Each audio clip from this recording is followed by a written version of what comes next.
Assalamualaikum warahmatullahi wabarakatuh. Perkenalkan, nama saya Muhammad Miftah Febrian dengan NIM 22510030111004. Di sini saya akan menjelaskan mengenai wacana amandemen yang terdapat pada UUD 1945 yang ditugaskan untuk menganalisis antara wacana amandemen tersebut. Jadi wacana amandemen UUD 1945 itu kembali muncul di tengah-tengah diskursus politik Indonesia dan menimbulkan reaksi pro dan kontra dari berbagai kalangan ataupun masyarakat. Dari video yang saya amati, saya memihak pada sudut pandang pro, yang dimana pendukung wacana amandemen UUD 1945 itu percaya bahwa konstitusi harus selalu dinamis dan beradaptasi dengan perkembangan zaman. Dengan adanya itu teknologi juga selalu berkembang seiring masanya berkembang.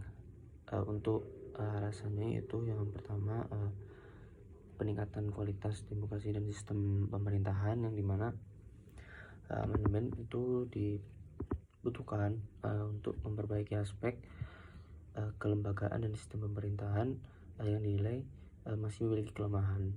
Misalnya dari video itu kayak sistem presidensial di Indonesia yang sering mengalami ketegangan dengan legislatif, kemudian dalam pembentukan undang-undang dengan pengawasan pemerintah. Kemudian amandemen yang mengatur keseimbangan antara kekuasaan eksekutif dan legislatif dapat memperkuat check dan balance dalam sistem politik.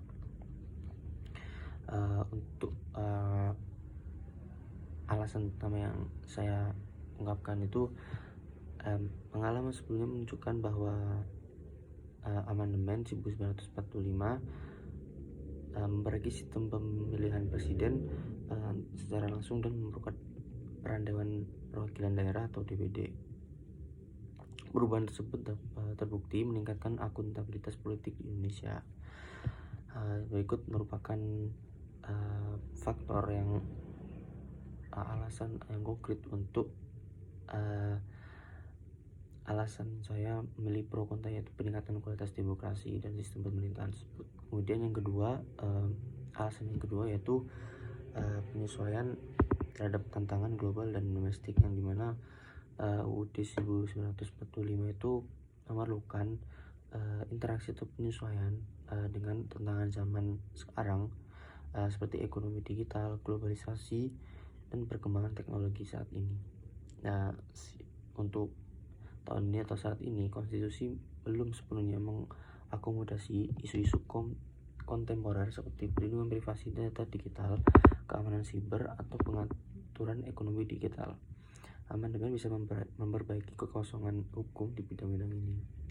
Alasan saya itu penyesuaian terhadap tantangan global itu memiliki faktor yang alasan konkret yang didasari, yaitu dimana banyak negara, kemudian konstitusi telah mengalami amandemen untuk menyesuaikan dengan tantangan baru.